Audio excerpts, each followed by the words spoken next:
todos os trabalhadores da casa, pelos 36 anos, não é fácil, né? Manter uma casa que é feita de voluntários, feita de doações, mantendo acesa a chama desse resgate do ensino moral do Cristo, na tentativa ou no convite sempre de nos ajudar para um despertar. A doutrina espírita, ela é um convite para que a gente possa, aos poucos, ir despertando e ampliando a nossa compreensão para que a gente chegue um dia à condição de olhar para o mundo numa visão espiritual. Essa é a proposta do Espiritismo. Aliás, a pergunta 132 do Livro dos Espíritos. Qual o objetivo da reencarnação? Qual o objetivo da encarnação na Terra? Por que nós estamos na Terra? E os Espíritos dizem que essa é uma condição, uma proposta, uma missão, um objetivo que Deus proporciona a todas as suas criaturas para que todos nós cheguemos à perfeição. Então os Espíritos nos dizem ali para Kardec, está ali registrado no Livro dos Espíritos, nessa pergunta 132, que o propósito de estarmos aqui é lidar com esses convites, com as ações, com as ações, com as aflições, com as dores, com os encontros, com os desencontros que a vida acaba nos proporcionando no intuito de gerar aprendizado em nós. Por falta dessa compreensão de que somos espíritos, e eu sou um espírito, vocês são espírito, eu não sou Milton, né? Eu estou Milton nesta encarnação, mas eu sou um espírito que eu não lembro da minha trajetória pretérita. É impossível nós sabermos quantas encarnações nós já tivemos, mas eu estou Milton, eu estou esse personagem para lidar com os acontecimentos da vida, e para isso eu preciso de um corpo para lidar com todos os convites que a vida acaba nos fazendo, no intuito que essa interação nos leve para um patamar acima da nossa compreensão do personagem do Milton, e eu consiga enxergar a vida enquanto espírito. Todas as religiões comungam do mesmo pensamento de que existe algo após a morte. Se existe algo após a morte, então essa vida ela tem um propósito, ela tem uma missão. Ela tem algo a nos ensinar. Cada religião, claro, ela acredita de sua determinada maneira, mas todas elas comungam do mesmo pensamento de que há algo depois. O Espiritismo, ele explica que a vida continua e as reencarnações servem para que a gente venha à Terra para ir aprendendo. Mas é unânime entre os espíritos que já chegaram à angelitude, os espíritos que já estão numa condição mais desperta do que a nossa, a diferença nossa para um espírito superior, já diz Farias Brito no livro Progresso na Terra, se não me falha a memória, o nome, psicografado por Chico Xavier. Ele diz que a nossa diferença para um espírito superior é apenas ampliação da consciência. O espírito superior, ele tem uma ampliação da consciência. O que é isso? Qualquer convite que a vida acaba nos fazendo, a perca de um emprego, a perca de um ente querido, alguém vem e nos tira alguma coisa, alguém vem e nos diz que a gente é feio, que é bonito, no trânsito, alguma coisa. Um espírito que tem uma visão, ele está encarnado na Terra, mas ele já tem uma visão de espírito, ele vai entender que aquilo é um convite que a vida está fazendo para ele, para que ele interaja e que ele consiga dominar aquilo que existe dentro dele. A proposta é essa, é fazer com que a gente consiga coordenar, governar o mundo que existe dentro de cada um de nós. Isso não é uma proposta religiosa, isso é uma proposta científica. Isso é uma proposta científica. Tem uma revista Reformador, desse mês de novembro, publicado pela Federação Espírita Brasileira, um dos artigos traz uma citação do professor Wayne. O professor Wayne ele publicou um livro chamado Seus Pontos Fracos. E ele traz uma historinha do professor Wayne bem interessante. Diz que ele estava dando uma palestra e ele trouxe uma laranja. E ele pegou a laranja, espremeu a laranja e perguntou às pessoas que estavam na plateia o que estava saindo da laranja. E foi unânime, todo mundo dizendo que era suco de laranja, um líquido amarelado chamado de suco de laranja. Ele perguntou, mas por que suco de laranja? E a turma também disse, porque é uma laranja. Você está apertando uma laranja. Não pode sair suco de uva, não pode sair suco de maçã, banana, mamão. Você está apertando uma laranja, então vai sair suco de laranja. Então ele completou. Então quando as pessoas o confrontam, quando falta dinheiro, quando sobra dinheiro, quando alguém vem e lhe tranca no trânsito, quando alguém vem e diz que você não presta, quando você perde o emprego, quando você tem uma grande decepção em um relacionamento, uma grande decepção na família, uma grande decepção com os amigos. Alguém puxou seu tapete, como diz o ditado popular, no seu trabalho e você perdeu o emprego. E você emerge de dentro de você raiva, ódio, mágoa. De quem é isso? Vocês acabaram de falar que era o suco de laranja estava saindo da laranja. Então, todos esses sentimentos são seus, não é do outro. Todos esses sentimentos são seus. E são sentimentos que começam a bombardear o nosso sistema imunológico. Ciência, mais uma vez. Todos esses sentimentos de raiva, nós notamos quando nós estamos magoados, com raiva, triste, há um bombardeio de substâncias em nosso organismo que acaba enfraquecendo ou fortalecendo, dependendo do que a gente está sentindo naquele momento. Então a proposta da vida é a gente lidar, interagir com a vida e a partir daí a gente tentar controlar tudo isso que sai de dentro da gente. Então, para avançar, né, pergunta 132, né, nós estamos aqui para a perfeição, então para avançar, basta a gente olhar com mais detalhe ao nosso redor. Não precisamos ir buscar coisas distantes. Ao nosso redor já tem situações, cenas, ações, coisas, interações suficientes para que a gente possa despertar.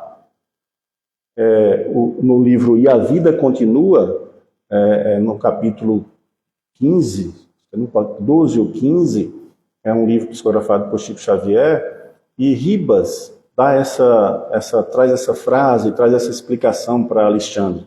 Ele diz que nós somos mecanicamente impelidos, mecanicamente atraídos para cenas, circunstâncias ou pessoas que comungam das nossas necessidades.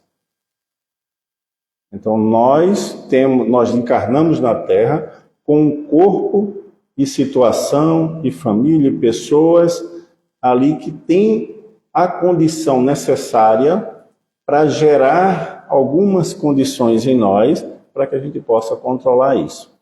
É fácil lidar com tudo isso? Claro que não. Nós estamos ainda um pouquinho atrasados. É Emmanuel que diz no livro Mais Perto, um livro chamado Mais Perto, psicografado por Chico Xavier, lá no capítulo 2, ele diz isso. Para os espíritos que já conseguiram um despertar, já se angelizaram, como eles chamam, conseguiu já um despertar, eles olham para a Terra e enxergam a Terra como um grande berçário, como se nós fôssemos bebês, ainda titubeando e batendo uns nos outros. Ele ainda completa, a maioria dos homens sonâmbulos, como se fossem sonâmbulos, andando como sonâmbulos ou cristalizados na ignorância. Ele não diz isso de forma grosseira, Emmanuel não diz isso se engrandecendo por estar talvez em outro patamar, não. Ele diz isso para que a gente reflita sobre a nossa condição na Terra, porque não é fácil a gente despertar. Porque nós carregamos um comportamento de diversas encarnações pretéritas. E esse comportamento acaba impedindo, muitas vezes, que a gente, de fato, tenha uma ação mais coerente com o espírito, ou enxergue a cena ou a situação que a gente está vivendo tal qual um espírito, ou aí acaba isso atrapalhando a nossa visão, a gente acaba enxergando a cena tal qual o personagem. Para o personagem Milton, qualquer coisa, uma unha encravada vai gerar uma grande dor.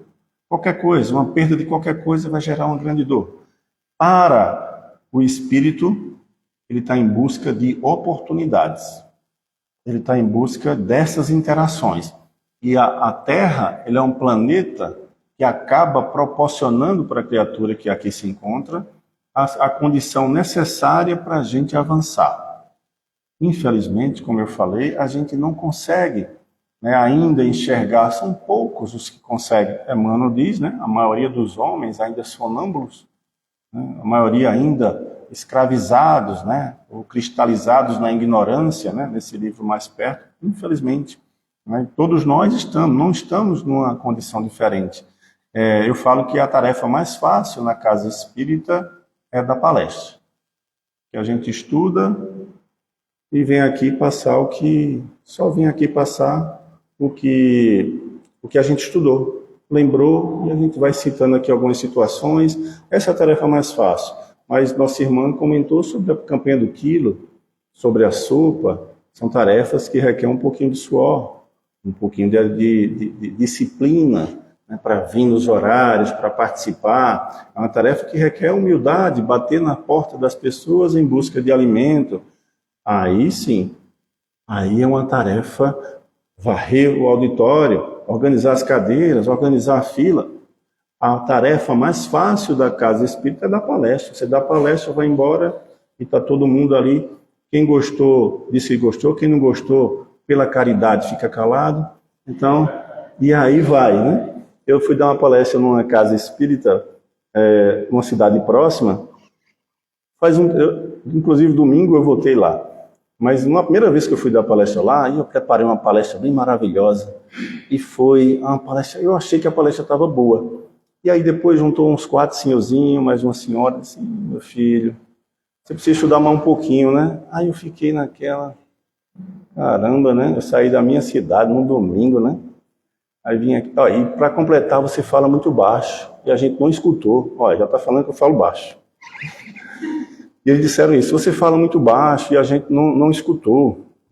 Tá funcionando.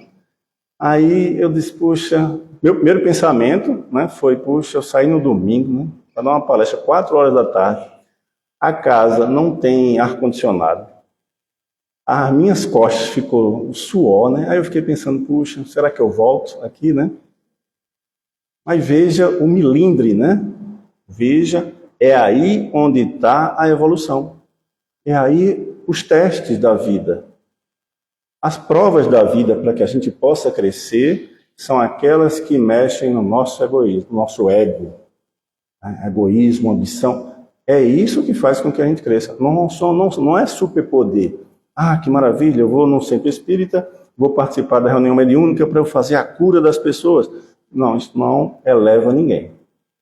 Isso não faz ninguém despertar. Isso é mais uma tarefa de suma responsabilidade, ali que a pessoa está se dedicando um tempo, e se ela não correr atrás no aspecto moral, ela vai se prejudicar mais ainda. Então não é isso. O que faz a gente crescer é esse domínio, esse controle sobre as emoções que saem de dentro da gente. As pessoas conseguem evoluir, chegar no despertar, sem ter contato nenhum com religião? Claro. Com certeza. E antigamente, como é que acontecia? Então é assim, a vida é isso. A vida é as coisas, como estão meus familiares, como estão as pessoas que eu gosto, como são as minhas desavenças. Eu não gosto de ciclano, eu não gosto de fulano. Nesses dias, uma colega do trabalho foi para uma festa, acho que faz um tempo já, e aí ela encontrou uma moça do mesmo setor dela com a mesma roupa que ela tinha comprado. Ela tinha comprado a mesma roupa. Ela disse, puxa, perdi meu dia, eu vou embora.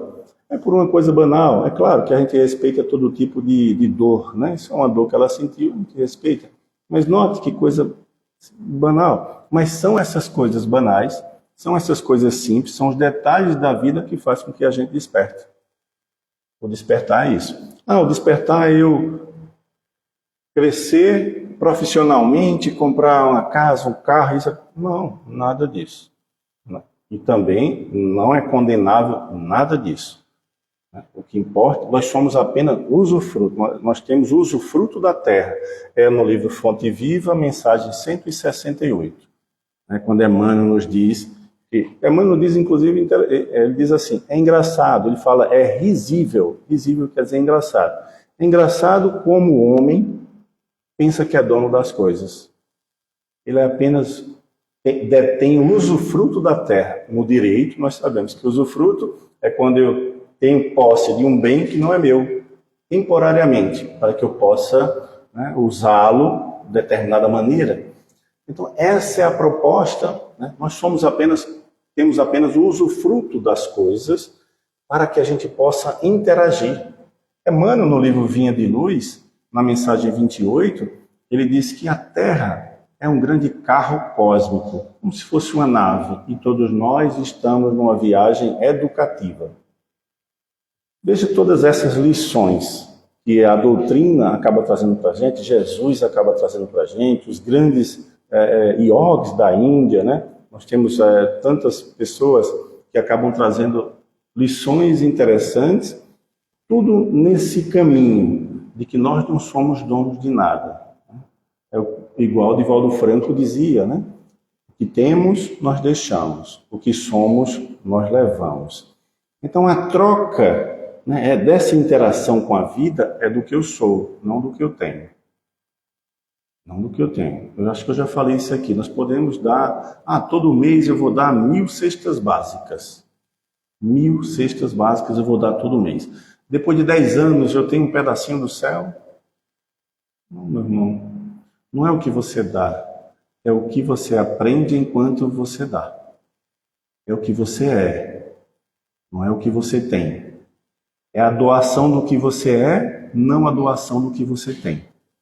Se você dá e sente aquela compaixão, o livro Lázaro Redivivo está aí, psicografado por Chico Xavier, irmão X na época, que é Humberto de Campos. Você pode doar fortunas para assistências sociais, mas se você não se compadecer do outro, não aprender com o outro nessa estrada, nessa jornada, você precisa voltar o quanto antes para aprender. Então, a proposta da vida é esse encontro com o outro. Ninguém consegue crescer indo para uma montanha, crescer que eu falo é despertar, avançar, chegar, como os hindus falam, a iluminação, nada mais é do que uma visão mais desperta da vida. Ninguém consegue despertar indo para uma montanha e ficar lá 10 anos meditando, só brigando com os mosquitos, e de repente você desce da montanha depois de 10 anos e diz, não, agora, na primeira pessoa que trancar você no trânsito, você vai explodir. Porque é essa interação que é importante. O livro Agora é o Tempo, psicografado por Chico Xavier, ditado pelo Espírito Emmanuel. Agora é o Tempo. Mensagem de número 11. Emmanuel conta que uma pessoa estava em busca dessa iluminação, um pouco inquieto. Era um buscador. Ele estava buscando esse despertar. Então ele, depois de vários anos, várias décadas pesquisando, correndo atrás, viajando, ele encontrou um mestre, um senhor. E ele perguntou a esse senhor, como é que eu faço para ter esse encontro com Deus? Eu estou em busca de Deus. Estou em busca de encontrá-lo, em busca de encontrar essa iluminação, esse despertar. Como é que eu faço? E o senhor disse, esse encontro com Deus não é fácil. Você vai passar por estradas difíceis, espinhos, arranha-céus, montanhas, perto de morrer, isso, aquilo, outro. Então ele citou uma estrada bem difícil, uma jornada bem difícil, perigosa, uma jornada que precisa de um desapego. E aí o rapaz disse, mas tudo isso eu já fiz. Eu já fiz tudo isso. Eu já viajei para o Himalaia. Eu já meditei no cume das montanhas, já fui ao Tibete, já meditei com os grandes iogues da Índia, os faquires. Eu estive com todas essas pessoas, pessoas que estão extremamente em um outro nível, mas mesmo assim eu não consegui encontrar Deus. E o mestre, esse senhor, diz: todas essa caminhada que você fez, sem dúvida, que acaba gerando insights. Ajuda-nos a encontrar, né, pistas de onde se encontra Deus. Mas você se engana, essa viagem com Deus não é para fora. A viagem com Deus é para dentro de você. Então, o nosso maior inimigo somos nós mesmos.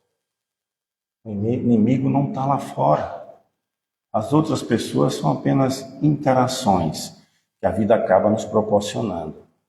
É como se nós desencarnássemos e nós tivéssemos a oportunidade de encontrar o nosso guia. E a gente dissesse: puxa, a vida foi muito difícil. Olha, lá no centro que eu participava, as pessoas não gostavam de mim. As pessoas puxavam o tapete, não deixavam eu fazer nenhuma tarefa. Em casa foi horrível. E eu tinha uma pessoa assim, uma pessoa assada. E você começa a citar ou terceirizar talvez o seu fracasso, né, na jornada reencarnatória na Terra. É como se o seu guia protetor dissesse assim: mas foi eu que planejei tudo isso. Foi eu que mandei aquela pessoa. Foi eu que mandei aquela pessoa fazer isso com você. Foi eu que mandei fazer isso. Porque nós estamos nesse processo. Só que com o olhar material, com o olhar do personagem, do Milton, é muito difícil. Todo mundo vai ser adversário. Pessoas são adversárias, pessoas são assim, aquilo outro, mas não são. Elas são apenas espíritos, das quais a gente estão nessa jornada também. É claro que a maioria de nós, como dizem os espíritos, nasce, vive, morre, reencarna. Vivem, morrem, reencarnam. Então a gente fica nesse ciclo. Só que a Terra está passando por um momento de transição. Já há bastante tempo, já há algumas décadas, ela está passando nessa transição. E se a gente não evoluir, junto com boa parte da população, a gente acaba ficando um pouquinho para trás. A gente acaba não acompanhando, né? Não acompanhando essa turma. Não é o mundo que vai mudar, é a mente das pessoas que vai modificar-se. Note que para a proposta de evolução, né, do mundo de provas e expiações para o mundo de regeneração, o mundo de regeneração é um mundo onde o mal não predomina mais. Acho que a gente está um pouquinho distante de chegar a enxergar isso de forma coletiva. Mas, como eu falei, não é lá fora. Não são as leis, não é isso que vai mudar. Alguém vai dar um decreto que agora o mundo vai ser de regeneração. Não é assim. É as pessoas que vão ter um olhar mais apurado, pendendo mais para o espírito. É como se a gente desencarnasse e chegasse para o outro lado, como naquele filme, Nosso Lar, né, lançado há 2 anos atrás, né, o ator principal, sempre recordo essa frase dele, o ator principal diz a palavra que a gente mais escuta das pessoas que desencarnam e chegam aqui na colônia é: eu fracassei. Eu fracassei. Por que eu fracassei? Não foram você foi para a Terra para montar um lar de idosos, uma creche. Não. Você fracassou porque as pessoas que estavam ali próximas a você não conseguiu realmente sintonizar com elas. Achou que eram inimigas. E desavença com um, desavença com o outro. Perdeu diversas oportunidades. O fracasso é a perca de oportunidades. Para o espírito, o fracasso é eu não vencer na vida. Mas Jesus não disse: eu venci no mundo. Ele disse: eu venci o mundo. E vencer o mundo é justamente isso. É a gente tentar ter um olhar mais apurado para com a vida, para com as pessoas.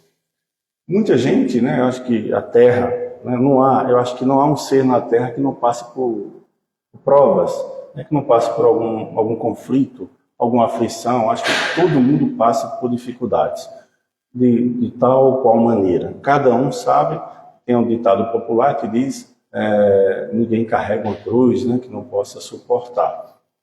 De fato, né? Tem pessoas que passam por situações pesadas, né? Situações bem difíceis, né? Perca de filhos, por exemplo, eu sempre dou esse exemplo, deve ser bem difícil, né? Só sabe quem passa, né? Então, às vezes, a gente faz atendimentos fraternos, né? A gente que, às vezes, as pessoas às vezes procuram para alguma coisa, tem situações que a gente não tem nem o que dizer, né? Tem diversas cenas aí nos livros de Chico Xavier. Chico Xavier, as pessoas procuravam com cada situação penosa, difícil, e ele só olhava para a pessoa, vamos chorar juntos. Não tem o que dizer. Não tem o que dizer. Tem dores que, na maioria das vezes, só se aplaca, só se dissolve, às vezes, quando a pessoa reencontra do outro lado quem já partiu anteriormente. Então, não é fácil, né? Nós somos espíritas, nós sabemos, né, que estamos aqui nessa vida para aprender, para o aprendizado, mas tem dores que são mais fortes, né? Eu perdi, roubaram meu carro, perdi meu filho.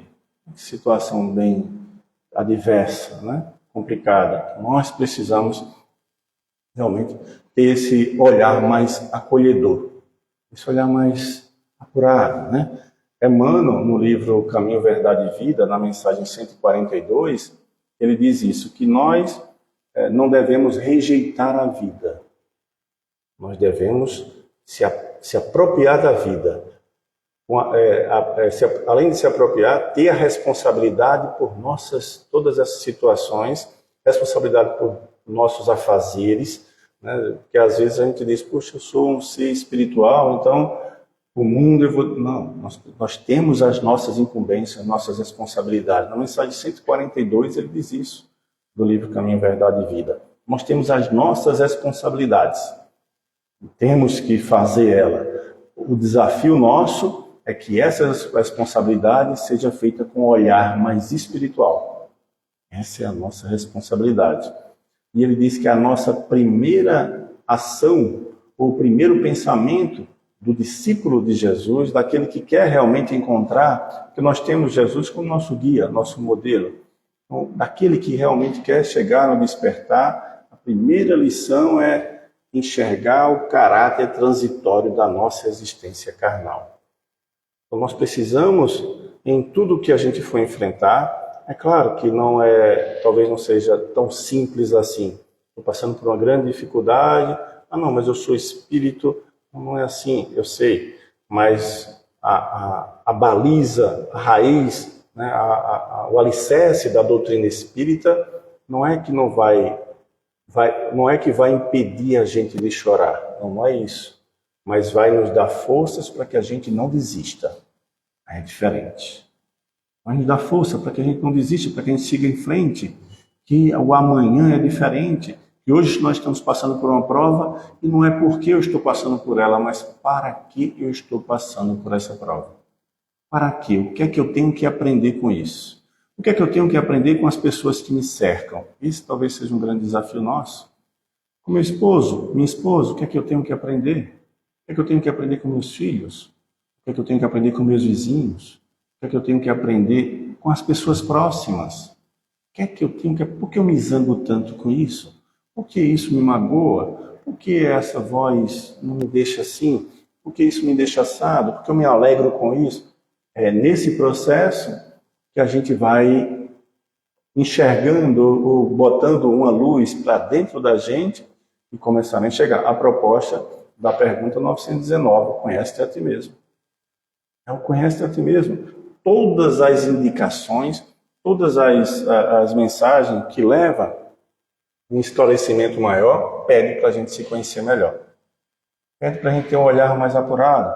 Não existe nenhuma mensagem dizendo conserta, né? O defeito é do teu adversário, o defeito é do outro, é o outro que não... Não tem isso. Tudo converge para isso. Somos nós. Somos nós. A notícia boa é que nós não estamos sós. Nós não estamos sós. Nós temos o nosso guia protetor, nós temos pessoas que já foram e estão torcendo por nós temos nossos familiares que estão torcendo por a gente, tem as pessoas que prepararam nossa caminhada aqui na Terra, do planejamento reencarnatório nosso. Então tem muita gente que está torcendo por nós. Então esse momento que todos nós almejamos, essa busca por paz, essa busca pela plenitude, essa busca quando a gente entra, por exemplo, numa sala de passe, e a gente se concentra, recebe um passe, às vezes a gente sai tão aliviado, né? A gente sai com aquela paz, né? Eu me lembro que, quando eu era criança, a gente jogava bola, né? De frente a uma casa lá, e tinha uma senhorinha, acho que ela morava só.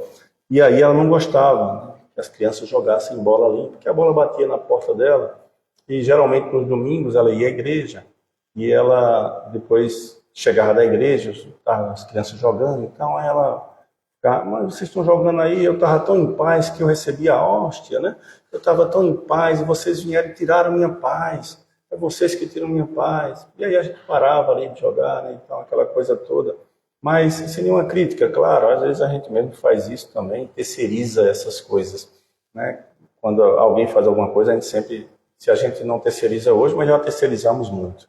Foi o outro que fez isso. Mas note que a paz é algo que a gente precisa construir dentro da gente. Se o outro tem o poder de tirar a nossa paz, é porque ela não está alicerçada bem. Ela está artificialmente. Nós criamos algum artifício e estamos mantendo. Nós estamos ainda inconscientes, espiritualmente, nós estamos inconscientes. Nós oramos, né, e dizemos, na oração dominical, por exemplo, nós pedimos para que seja feita a tua vontade, mas a gente deixa que seja feita a tua vontade. Nós temos que ter muito cuidado em nossas orações, por exemplo, porque na maioria das vezes nós pedimos coisas, ou ações, ou situações com o olhar material, com o olhar do corpo. Nós pedimos com o olhar do corpo, nós não pedimos com o olhar do espírito. Eu lembro que eu trabalhava há uns... o Bezerra está fazendo 36 anos, eu acho que eu tenho uns 33 aqui. Quando eu cheguei aqui era Soares, depois foi Irandaci, Firmino, né, a turma toda. E aí, 33 anos, e a gente fica, puxa, 3 décadas se passaram, né? Eu pelo menos aprendi tão pouco, né? Passa tão rápido. Hoje eu estava falando com uma colega do trabalho, ela estava dizendo, ela estava montando lá a área do Natal, né? Eu disse, eita, mais um Natal, né? Está se passando, ela fez, eita, nem lembra, daqui a pouco eu vou fazer 50 anos, ela falando, né? Passa tão rápido, e realmente, né? Passa muito rápido, 33 anos, passou muito rápido, né? A gente nem notou, né? Eu acho que a gente dava tudo para voltar, né?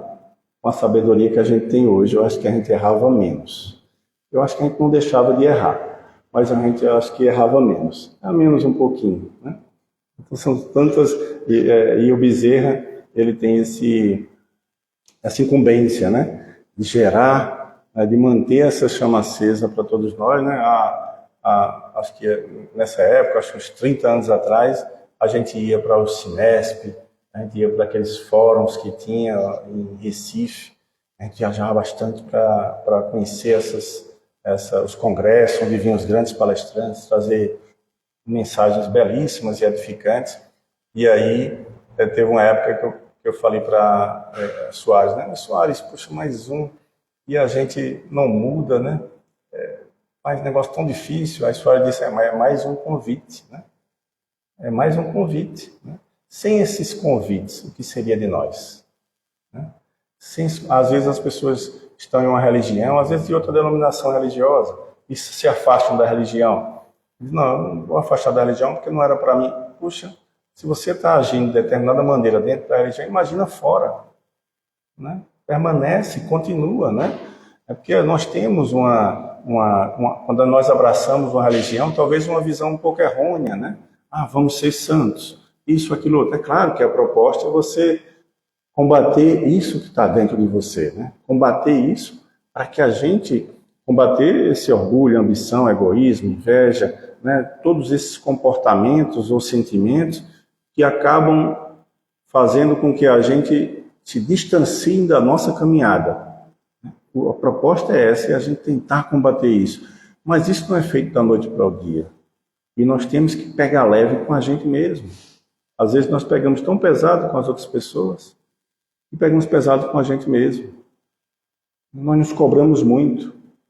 Às vezes nós ficamos nesse processo, nos cobramos bastante. Precisamos nos refugiar mais na oração, por exemplo. Nós somos espíritos. E os espíritos estão aí, né, para nos influenciar, para nos ajudar. Só que quanto mais alimento eu trago para o corpo, quanto mais pensamentos materiais eu tenho, mais espíritos materializados irão ter oportunidades. É por isso que, na maioria das vezes, os espíritos que mais nos influenciam são os espíritos inferiores. Todos nós somos espíritos inferiores. Diz, não, mas os espíritos inferiores, e nós?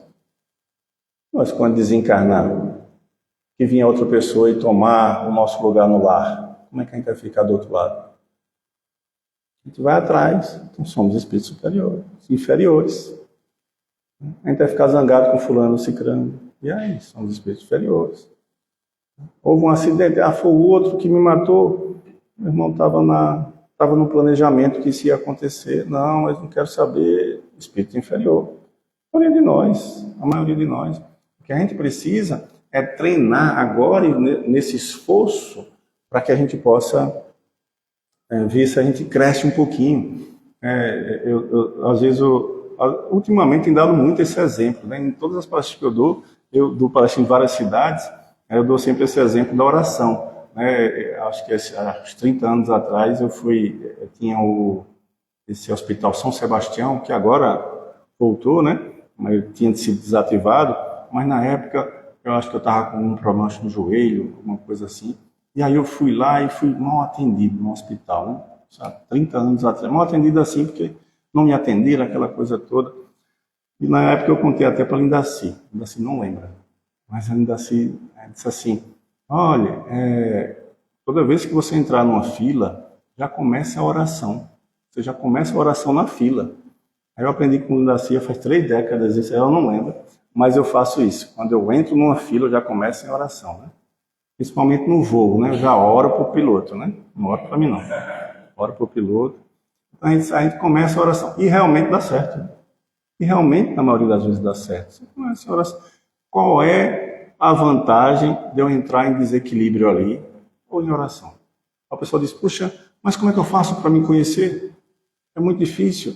Vocês já receberam uma ligação da companhia telefônica? Sim, claro, vivo. Como é que você atende? Esse é você.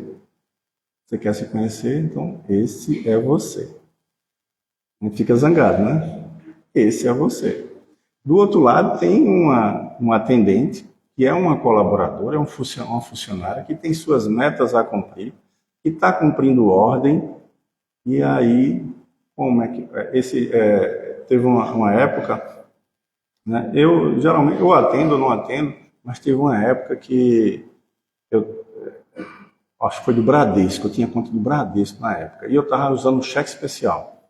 Estava 300, 400, comum até hoje, né? Mas tudo bem, comum ao brasileiro, né? Mas eu estava usando uns 300, 400 reais de cheque especial, mais ou menos. Aí ligou alguém do Bradesco, não era igual hoje, que assim, muita gente liga, né? Na época ligou, a pessoa me oferecendo um empréstimo. Ela me ofereceu um empréstimo, então um empréstimo de 500 reais. Aí eu disse assim, como se fosse hoje 500 reais. Eu disse, poxa, 500 reais um empréstimo, tão pouco, né? Aí eu disse assim, não, moça, é muito pouco. 500 reais é muito pouco. Não, eu não quero não. Se fosse mais, né, você ia ver aí a taxa, alguma coisa assim, mas 500 é muito pouco. Então eu fiquei assim, meio, falando com ela meio dessa forma, meio assim, já para encerrar a ligação. Ela disse assim, sim, é pouco. Aí ela disse assim, sim, é pouco, mas você está devendo 300, um cheque especial.